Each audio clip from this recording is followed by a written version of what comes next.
السلام علیکم گائز، کیسے ہیں؟ امید ہے کہ آپ لوگ سب خیر خیریت سے ہوں گے۔ آپ دیکھ رہے ہیں میرا یوٹیوب چینل تھنک ود عباس کے نام سے۔ مجھے عباس کہتے ہیں اور آپ کو عامر محمود کہتے ہیں۔ عامر محمود کہتے ہیں۔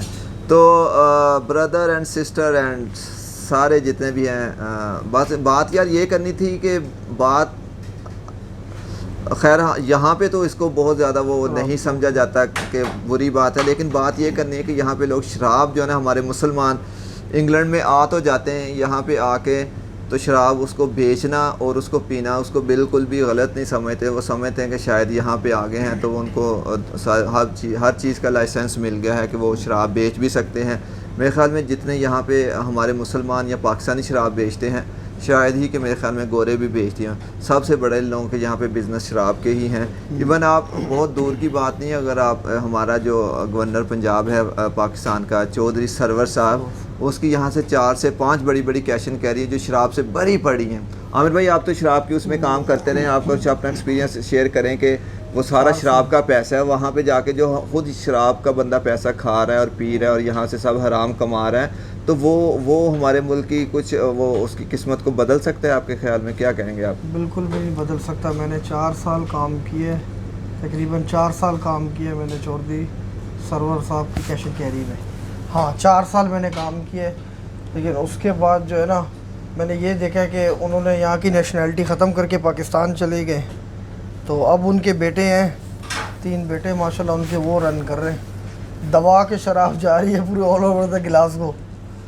تو بیسیکلی ہمارا مقصد یہ نہیں کہ کسی اسپیسیفک بندے کو نام لے کے تو اس کو وہ ہم بنا رہے ہیں بات کرنے کے۔ یہ اور بھی بہت سارے پاکستان ہیں۔ میں جب یہاں پہ آیا تھا، مجھے یاد ہے کہ میرا جو وہ سٹارٹنگ کا ٹائم تھا، میں بھی ایک شراب کی دکان پہ کام کرتا، لیکن اس کے بعد میں نے جب سوچا کہ نہیں، مجھے لگا کہ یار میں حافظ بھی ہوں اور شراب کا کام تو ہمیں نہیں کرنا چاہیے۔ میں نے 2-4 مہینے کیا، اس کے بعد میں نے توبہ کر لی کہ شراب کا کام نہیں کرنا، بھوکے بیٹھ جائیں گے، اور ایسا ہی ہوا الحمدللہ۔ اس کے بعد ایک سے ایک کام ملا، لیکن شراب کا کام دوبارہ نہیں کیا۔ تو بیسیکلی شراب کی آج بات کرنے کی وجہ یہ ہے کہ میرے ساتھ ایک بندہ کام کرتا ہے، شاید آپ نے میری پچھلی ویڈیو میں دیکھا ہو، پیچھے اس دن بھی کہہ رہا تھا 5 منٹ رہ گئے، 10 منٹ رہ گئے، تو وہ شراب کی 10 بجے یہاں پہ رات کو ساری شاپس بند ہو جاتی ہیں، تو وہ اس نے شراب کی بوتل لینی ہوتی، تو میں اس لیے کہتے ہیں کہ شراب پینے والے اور بیچنے والے دونوں ہی کوئی لانتی ہوتے ہیں۔ تو مقصد وہ آج اس نے شراب پی ہوئی تھی، میں اس کو پک کرنے کے لیے گیا کہ چلو کہاں پہ چلتے، تو اس کو بالکل اپنے وہ سینسز میں ہی نہیں تھا۔ سینسز میں کیسے شراب پی کے بندہ کتا ہو جاتا ہے، کتے والی حرکتیں، اور وہی والا کتے کی طرح ہی بندہ وہ بہیو کرتا ہے۔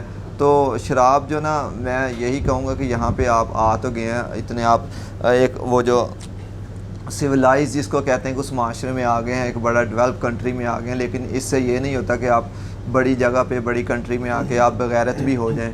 تو اگر تو آپ مسلمان ہیں اور اپنے آپ کو مسلمان کہتے ہیں، تو پھر آپ کو پلیز اپنی ایک باؤنڈریز میں رہنا پڑے گا۔ اگر آپ اپنی باؤنڈریز کراس کریں گے تو پھر آپ مسلمان نہ کہیں، اپنا وہ ٹیگ ہٹا دیں، وہاں سے ٹیگ لگانے کی ضرورت ہی کیا ہے؟ اگر آپ نے زنا کرنے ہیں، شرابیں بیچنی ہیں یا شرابیں پینی ہیں یا شراب کو برا نہیں کہنا، تو پھر مسلمانی کا ٹیگ ہٹا دیں۔ وہ کوئی آپ کو کسی نے زبردستی نہیں سو، بس اس کا نام یوز کر کے پھر وہ دوسرے کئی لوگ یہاں پہ آتے ہیں، کسٹمر، وہ بات کرتے ہیں، کہتے ہیں یار آپ کہتے تو آپ شراب پیتے نہیں، لیکن موسٹلی جو مسلمان لوگ ہیں یا پاکستانی لوگ ہیں وہی شراب بیچتے بھی ہیں، اور میرے خیال میں ہمارے لوگ دبا کے پیتے بھی ہیں۔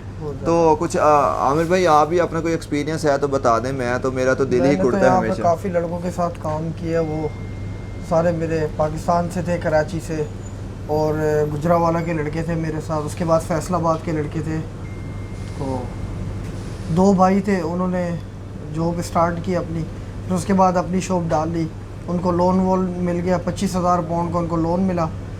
بجائے اس کے کہ وہ گروسری یا کسی ٹیک وے میں یا کوئی اور بزنس کرتے، انہوں نے شراب کا بزنس شروع کر دیا، اور آج تک وہ دبا کے شرابیں بیچ رہے ہیں۔ دونوں بھائیوں کی شادی ہو گئی ہے، دونوں کے 3 بچے، یعنی کہ کہنے کا مقصد یہ ہے کہ وہ اپنی آنے والی نسلوں کو کیا میسج دیں گے، اور ان کی نسلیں بھی آگے یہی کنٹینیو کریں گی، یہی شراب بھی بیچیں گی۔ اوبویسلی ظاہری سی بات ہے، جب آپ کے ابو نے اور آپ کے ماں باپ جو کام کریں گے، اور اس کا اثر بچوں پہ ضرور ہوتا ہے۔ تو ان شارٹ بات کرنے کا یہ مقصد ہے کہ اگر آپ کوئی کہتے ہیں نا کہ آپ کانٹے بو گے تو وہ کانٹے ہی وہ پیدا کریں گے، یہ تو نہیں ہوتا کانٹے بو کے یا پتھر بو کے تو وہ گلاب کے پھول اس میں سے نکل آئیں گے۔ تو یہ تو ایسا ہی ہے، جو کریں گے وہی بھریں گے۔ ہمیں زندگی کو میرے خیال میں بہت شارٹ ہے. ہمیں اچھا لگتا ہے, ہم اپنی وشز سے اپنی اس سے خوشی سے یہاں آتے ہیں, لیکن یہاں آنے کا مطلب یہ نہیں ہے کہ ہم اپنا جو ہماری آئیڈینٹی ہے اس کو بالکل روند کے رکھ دیں یا ہم شراب بیچیں. مقصد یہاں پہ ہر بندہ جس کو بھی بولو اس کو کہنا یار شراب نہیں پینی چاہیے, یا اگر نہیں میں پیتا تو نہیں ہوں, ان کا آگے سے پتہ کیا آرگیومنٹ ہوتی ہے, وہ کہتے ہیں اس ملک میں آپ آئے ہیں نا تو یہاں پہ تو پھر ہاں کوئی مسئلہ ہی نہیں, یہ لوگ پیتے ہیں ہم کون سا پیتے ہیں, تو وہی پیتے ہیں ہم تو صرف بیچتے ہیں. تو بیچ میں جو فیسلیٹیٹر ہوتا ہے وہ بھی سیم ہی وہ چیز ہوتی ہے, وہ اس کا کوئی الگ سے نہیں ہوتا. تو بس آج کا ویڈیو بیسیکلی یہی بنانے کا تھا کہ میں اس کو اپنے ورکر کو اٹھانے گیا تو اس نے مجھے لیٹ ڈاؤن کیا, اور مجھے بڑا غصہ ہے کہ شاید کتنا گندا نشہ ہے کہ بندہ اس کے بعد بندے کو اپنی ہوش میں نہیں ہوتا. تو اس گندے نشے کی وجہ سے اگر آپ کو میرے خیال میں یہ تو کچھ بھی پلیجر نہیں ہے, اگر ایسا گندا نشہ اس کے بعد ایسا گندا پلیجر ہے تو پھر میرے خیال میں اس سے مر جانا ہی بہتر ہے. تو بس یہی ہے کہ اللہ تعالیٰ سب کو محفوظ رکھے اور اس گندے نشے سے دور رکھے.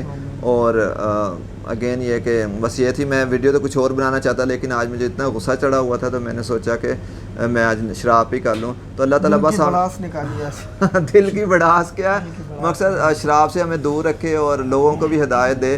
اگر اچھے کام نہیں کر سکتے تو میرے خیال میں برے بھی نہیں کرنے چاہیے, اور لوگ اس چیز سے دور ہیں. تو میں نے کہا کہ چلو آج آپ سے شیئر کر لوں. تو بس ہمیشہ کی طرح یار آپ میرے چینلز کو ضرور, فیس بک پہ بھی یہی تھنک ود عباس کے نام سے, اور یوٹیوب پہ بھی اس کو سبسکرائب ضرور کیا کریں. پھر انشاءاللہ میں یار ویڈیو بنانی ہے, میں نے کافی میرے دماغ میں چیزیں چل رہی تھی لیکن ٹائم ہی نہیں مل پاتا, بازو ابھی صحیح نہیں ہو رہا. بلکہ میں نے یہ بازو کی تو مجھے یہ میسج آئے تھے کہ جب ننگا بازو کاٹ کے آ جاؤ گے تو یہ کب کیسے ٹھیک ہونا گا, اس کے اوپر کوئی چیز چڑھا کے رکھا کرو, یہ اندر ہیٹ ہوتی ہے, ہم کام کرتے ہیں تو پھر اس لیے میں کام پھر فل سلیو سے میرے سے کام بھی نہیں ہوتا, تھوڑا ایسے ہوتے ہیں تو کام کرنا ایزی, حالانکہ میں نے جیکٹ اوپر پہنی ہوئی ہے. تو تھینک یو سو مچ جی, اپنی دعاؤں میں یاد رکھیے گا اور ہمیشہ کی طرح خوش باش رہیں اور ایسے مسکراتے رہیں. اور عامر بھائی کے لیے بھی دعا کر دیا کریں کیونکہ عامر بھائی بھی بہت مشکل سے کیمرے کے سامنے آتے ہیں. تو ٹھیک ہے, پھر انشاءاللہ کسی اگلی ملاقات ہوتی ہے ویڈیو میں. تھینک یو سو مچ جی. السلام علیکم.